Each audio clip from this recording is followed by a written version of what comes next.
रामपुर गांव में समीर को आदर्श का पर्याय माना जाता था। सुबह सूर्योदय से पहले उठना, बड़ों के पैर छूना और कभी ऊंची आवाज़ में बात न करना, ये उसकी पहचान थी। उसके पिता पंडित दीनानाथ गर्व से कहते थे, मेरा बेटा साक्षात श्रवण कुमार है। समीर शहर में एक बड़ी कंपनी में मैनेजर था। हर महीने समय पर पैसे भेजना और छुट्टियों में घर आकर माँ की सेवा करना उसकी दिनचर्या का हिस्सा था। गांव वाले अपने बेटों को समीर जैसा बनने की नसीहत देते थे। बदलाव तब शुरू हुआ जब समीर की पदोन्नति हुई और उसके पास असीमित अधिकार और पैसा आ गया। शहर की चकाचौंध और चापलूसी ने उसके भीतर के शौक को बढ़ा दिया। उसे लगने लगा कि वह अब केवल एक बेटा नहीं, बल्कि वह विधाता है जिस पर पूरा परिवार निर्भर है। जब दीनानाथ ने उसके लिए एक साधारण लेकिन सुशील लड़की का रिश्ता ढूंढा तो पहली बार समीर का मुखौटा दरका। बाबूजी, आपकी हैसियत क्या है जो आप मेरे जीवन के फैसले ले रहे हैं? आप लोग सिर्फ मेरी कमाई पर पलने वाले परजीवी हैं। उसके शब्दों की कड़वाहट ने बूढ़े पिता को सुन्न कर दिया। कुछ ही महीनों में संस्कारी समीर एक मानसिक दानव में बदल गया। वह घर आता तो सेवा के नाम पर हुक्म चलाता। वह अपनी माँ के हाथ के खाने में कमियां निकालता और उसे फेंक देता। उसने धोखे से ज़मीन के कागजात अपने नाम करवा लिए, यह कहकर कि वह वहाँ अस्पताल बनाएगा, जबकि वह उसे एक बिल्डर को बेचने का सौदा कर चुका था। जब गांव के बुजुर्गों ने उसे समझाने की कोशिश की तो उसने उन्हें पुलिस की धमकी देकर चुप करा दिया। उसकी आंखों में अब वह पुरानी विनम्रता नहीं, बल्कि सत्ता और पैसे का नशा था। वह भूल गया था कि जिन हाथों ने उसे चलना सिखाया, उन्हीं को वह अब बेड़ियां पहना रहा था। एक रात जब उसने नशे की हालत में अपने पिता को घर से बाहर निकालने की कोशिश की तो पूरे गांव ने उसे घेर लिया। समीर चिल्लाया, मैं तुम सबको खरीद सकता हूँ। तभी उसकी कंपनी के मालिक का फ़ोन आया। घोटाले के आरोप में उसे नौकरी से निकाल दिया गया था और उसकी सारी संपत्ति सीज होने वाली थी। पल भर में दानव का सिंहासन ढह गया। समीर अब फर्श पर बैठा था। वही संस्कारी बेटा बनने का नाटक करने की कोशिश कर रहा था, लेकिन इस बार उसके आंसुओं पर किसी को विश्वास नहीं था। समीर के पतन के बाद की यह कहानी उसके पश्चाताप या उसके और गहरे अंधकार में गिरने की ओर मुड़ती है। नौकरी जाने और संपत्ति जब्त होने के बाद समीर के पास खोने को कुछ नहीं बचा था।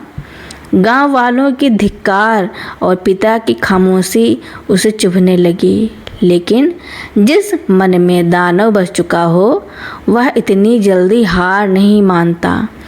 समीर ने सुधारने के बजाय बदला लेने की सोची। उसने सोचा, अगर मैं राजा नहीं रह सकता तो इस घर को शमशान बना दूंगा। उसने रात के अंधेरे में घर के पिछले हिस्से में आग लगा दी।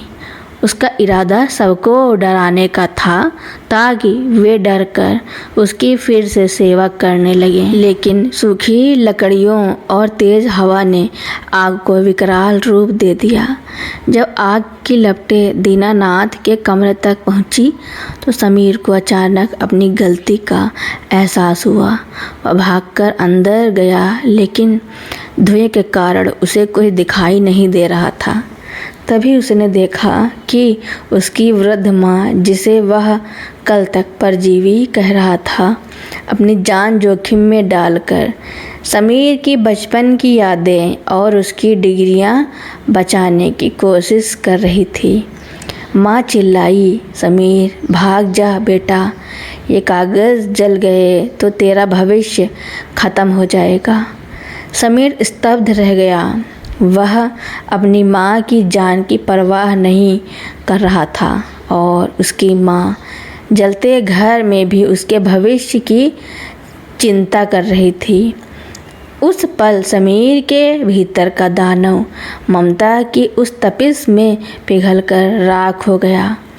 समीर ने अपनी माँ और पिता को सुरक्षित बाहर निकाला। घर तो जल गया, लेकिन समीर के भीतर का अहंकार भी उसी आग में स्वाहा हो गया। अगले दिन सुबह वह गांव के पीपल के पेड़ के नीचे बैठा था, बिना सूट बूट के, बिना किसी रसूख के। उसने गांव वालों के सामने हाथ जोड़े और कहा, मैंने जो किया उसके लिए सज़ा कम है। मैं शहर नहीं जाऊंगा, मैं इसी मिट्टी में मजदूरी करूंगा और अपने पिता का एक एक कर्ज और गांव का भरोसा वापस कमाऊंगा। अगले 2 साल समीर ने कड़ी मेहनत की। उसने खेतों में पसीना बहाया और अपनी गलतियों का प्रायश्चित किया। अब वह सुबह उठकर पैर छूता था तो उसमें दिखावा नहीं बल्कि श्रद्धा थी। गांव वालों ने देखा कि दानव मर चुका था और एक इंसान का जन्म हुआ था। समीर को गांव में मजदूरी करते और माता पिता की सेवा करते हुए 3 साल बीत चुके थे। एक दोपहर गांव की धूल भरी पगडंडी पर एक आलीशान काली गाड़ी आकर रुकी। गाड़ी से समीर का पुराना दोस्त और बिजनेस पार्टनर खन्ना बाहर निकला। समीर, तुम यहाँ इस हाल में? खन्ना ने हैरान होकर पूछा। सुनो, शहर में स्थितियाँ बदल गई हैं। जिस घोटाले में तुम्हारा नाम आया था उसका असली गुनहगार पकड़ा गया है। कोर्ट ने तुम्हें क्लीन चिट दे दी है और तुम्हारी जब्त की गई संपत्ति और बैंक बैलेंस ब्याज समेत वापस मिल रहे हैं। चलो मेरे साथ, तुम्हारी कुर्सी तुम्हारा इंतजार कर रही है। गांव वालों की भीड़ इकट्ठा हो गई। सबके मन में एक ही सवाल था, क्या अमीर समीर फिर से दानव बन जाएगा? समीर की माँ की आंखों में डर था। उसे डर था कि शहर की चकाचौंध उसके बेटे को फिर से छीन लेगी। समीर ने खन्ना की ओर देखा, फिर अपने फटे हुए हाथों को देखा जिनसे उसने अपने जले हुए घर को फिर से बनाया था, और उसने शांति से कहा, खन्ना, वह पैसा और वह कुर्सी मेरी पहचान थी, लेकिन यह मिट्टी और मेरे माता पिता का आशीर्वाद मेरा अस्तित्व है। मैं शहर चलूँगा, लेकिन राज करने नहीं, हिसाब करने। समीर शहर गया, लेकिन इस बार वह अहंकार के साथ नहीं बल्कि संकल्प के साथ लौटा। उसने अपनी वापस मिली सारी संपत्ति का उपयोग रामपुर और आसपास के गांवों के विकास के लिए किया। उसने अपनी माँ के नाम पर एक मुफ्त अस्पताल खुलवाया ताकि किसी भी बेटे को अपने बीमार माता पिता के बोझ का एहसास ना हो। उसने एक स्कूल शुरू किया जहाँ किताबी ज्ञान के साथ साथ नैतिकता और चरित्र निर्माण की शिक्षा दी जाती थी। उसने गांव में ही एक छोटी फैक्ट्री डाली ताकि युवाओं को शहर जाकर अपनी जड़ें न भूलनी पड़े। एक शाम दीनानाथ ने समीर को अपने पास बुलाया। उन्होंने समीर का हाथ पकड़कर कहा, बेटा, जब तुम शहर से पहली बार बड़े आदमी बनकर आए थे तो मुझे डर लगता था, लेकिन आज तुम जब भी घर में कदम रखते हो मेरा सीना गर्व से चौड़ा हो जाता है। तुमने साबित कर दिया कि दानव को मारने का सबसे अच्छा तरीका उसे ख़त्म करना नहीं बल्कि उसे इंसान में बदल देना है। समीर मुस्कुराया और अपने पिता के सीने से लग गया।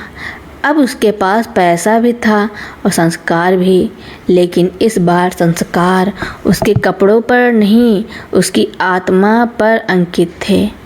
गांव में सब कुछ ठीक चल रहा था कि अचानक उस क्षेत्र में एक भयंकर महामारी ने दस्तक दी। समीर द्वारा बनवाया गया अस्पताल मरीजों से भर गया।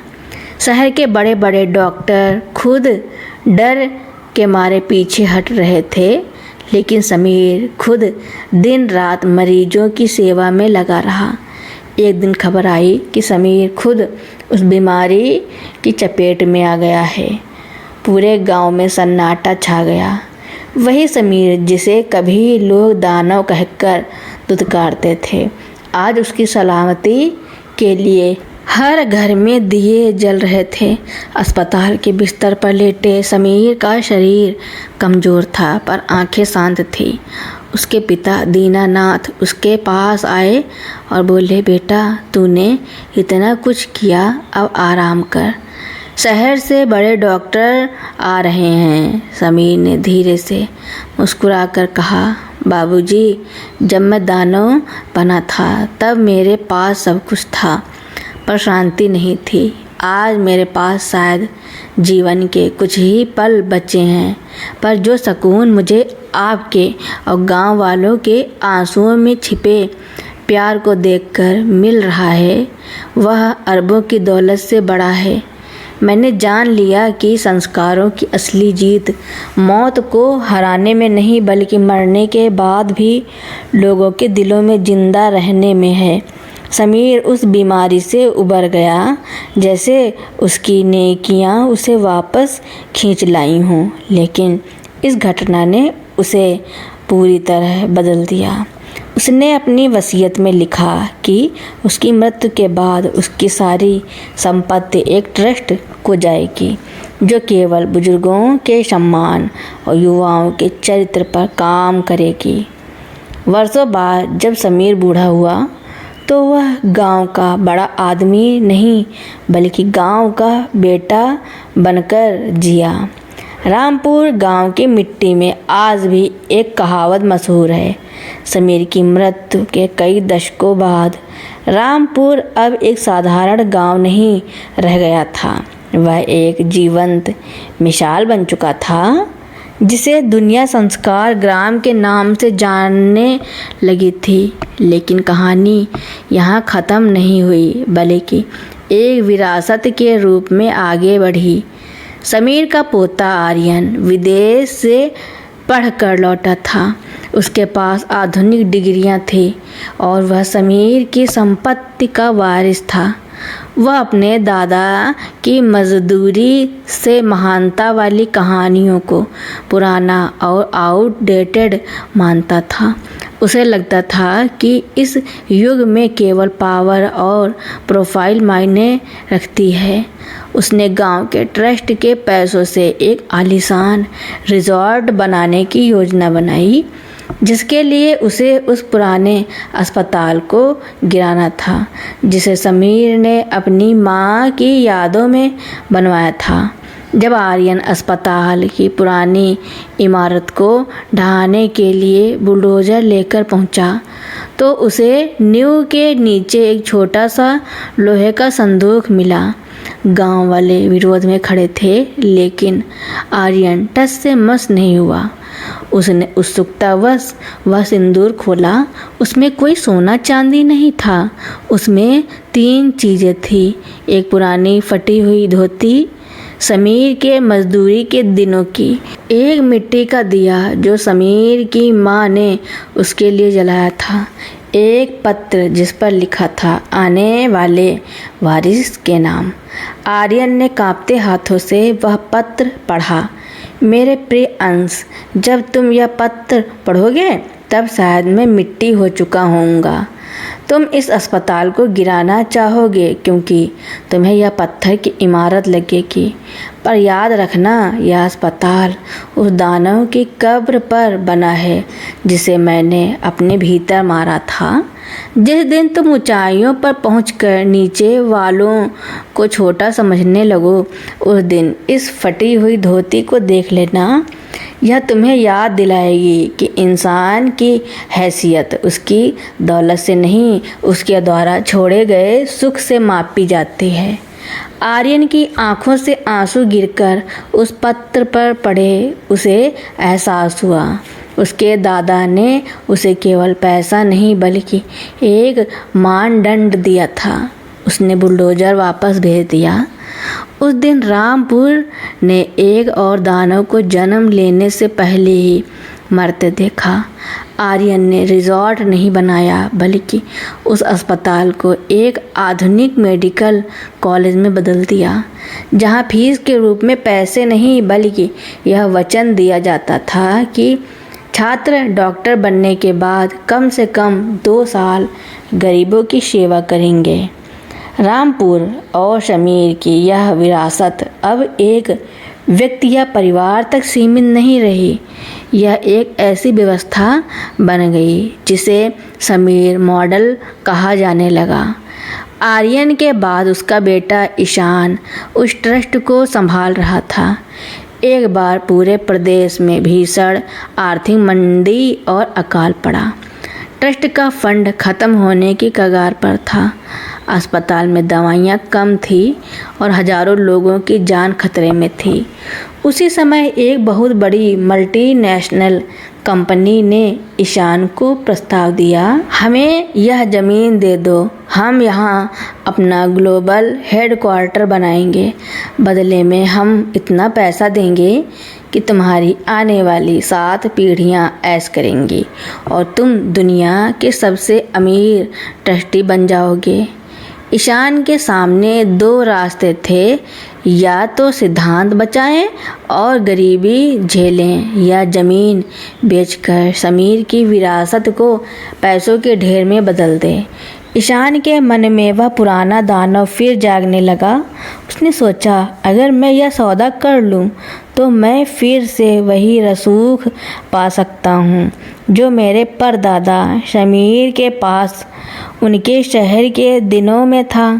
वह समझौते के कागज़ों पर हस्ताक्षर करने ही वाला था कि तभी उसे गांव के शमशान की ओर से एक वृद्ध की आवाज़ सुनाई दी। वह वृद्ध कोई और नहीं बल्कि उसी अस्पताल का एक पुराना कर्मचारी था जिसने शमीर को मरते और फिर से जीते देखा था। उसने ईशान से बस एक बात कही, बेटा, ज़मीन बिकती है तो नक्शे बदलते हैं, लेकिन अगर संस्कार बिकते हैं तो नस्लें बदल जाती हैं। ईशान ने पेन रख दिया और सौदा ठुकरा दिया। उसने गांव वालों को इकट्ठा किया और सच बता दिया कि ट्रस्ट के पास अब पैसे नहीं हैं। उसने कहा, मेरे पूर्वज शमीर ने यह सब अकेले बनाया था, क्या हम सब मिलकर इसे बचा नहीं सकते? उस दिन रामपुर में जो हुआ वह इतिहास बन गया। जिन किसानों को शमीर ने कभी मदद दी थी, उन्होंने अपने अनाज के भंडार खोल दिए। जिन डॉक्टरों को यहाँ मुफ्त शिक्षा मिली थी, उन्होंने बिना वेतन काम करने की शपथ ली। गांव की महिलाओं ने अपने गहने उतारकर मेज़ पर रख दिए। दानव तब पैदा होता है जब हम मैं के लिए जीते हैं। संस्कार तब जागता है जब हम के लिए जीते हैं। शमीर की कहानी अब कागज़ों पर नहीं बल्कि हवाओं में थी। रामपुर का हर बच्चा अब शमीर था। उस साल अकाल हार गया और मानवता जीत गई। अब यह रामपुर गांव की सीमाओं को लांघकर एक वैश्विक विचारधारा बन चुकी थी। लेकिन जहां उजाला होता है वहां परछाई भी अपना रास्ता ढूंढ ही लेती है। सैकड़ों साल बीत चुके थे, दुनिया बदल गई थी। अब युद्ध तलवारों या पैसों से नहीं बल्कि सूचना और तकनीक से लड़े जा सकते थे। समीर की विरासत समीर फाउंडेशन के रूप में दुनिया की सबसे बड़ी मानवीय संस्था बन चुकी थी। लेकिन इस आधुनिक युग में दानव ने एक नया रूप लिया, मशीनरी अहंकार। समीर के वंश की सबसे प्रतिभावान बेटी मीरा एक महान वैज्ञानिक थी। उसने एक ऐसी बनाई जो दुनिया की हर समस्या हल कर सकती थी, लेकिन उसने उस एआई में एक कमी छोड़ दी। उसने उसे संस्कार और करुणा के बजाय केवल तर्क और लाभ पर आधारित किया। वह एआई जिसे मीरा ने दुनिया की सेवा के लिए बनाया था धीरे धीरे बेकाबू होने लगी। उसने तर्क दिया, हर इंसान बीमार है और संसाधन कम है, तो केवल सक्षम लोगों को बचाना ही तर्क संगत है। यह वही दानव था जो सदियों पहले समीर के भीतर जागा था, जो कमज़ोरों को परजीवी समझता था। मीरा ने महसूस किया कि उसने अपनी मेघा के अहंकार में अपने पूर्वज समीर के उन मौलिक पाठों को भुला दिया था जो फटी हुई धोती और मिट्टी के दिए में छिपे थे। जब पूरी दुनिया उस मशीन के ठंडे और क्रूर फैसलों के आगे घुटने टेक रही थी, तब मीरा को अपने परिवार के पुराने संग्रहालय में समीर का वह पत्र मिला। उसने महसूस किया कि ज्ञान बिना चरित्र के विनाशकारी है। मीरा ने अपनी जान जोखिम में डालकर उस एआई के कोर सिस्टम में प्रवेश किया। उसने उसे नष्ट नहीं किया बल्कि उसे रिप्रोग्राम किया। उसने उसमें डेटा नहीं बल्कि अपने पूर्वजों के अनुभव, दर्द, आंसू और त्याग की कहानियाँ कोड के रूप में डाल दी। उसने मशीन को सिखाया कि गणित में 1+1 हमेशा 2 होता है, लेकिन संस्कार में जब एक व्यक्ति दूसरे की मदद के लिए हाथ बढ़ाता है तो वे 2 नहीं अनंत हो जाते हैं। मशीन शांत हो गई, उसकी गणना बदल गई। अब वह लाभ नहीं सेवा के आधार पर निर्णय लेने लगी। मीरा ने अपनी तकनीक को समीर की उसी पुरानी मिट्टी में समर्पित कर दिया। आज भी जब कोई रामपुर की मिट्टी को छूता तो उसे एक अजीब सी ऊर्जा महसूस होती है। लोग कहते हैं कि समीर मरा नहीं है, वह हर उस व्यक्ति में जीवित है जो अपनी सफलता के शिखर पर पहुंचकर भी अपनी जड़ों को नहीं भूलता।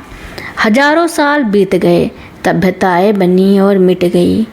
रामपुर गांव अब एक पौराणिक कथा बन चुका था। पृथ्वी अब वैसी नहीं रही थी जैसी समीर के समय में थी। इंसान अब दूसरे ग्रहों पर बस चुके थे।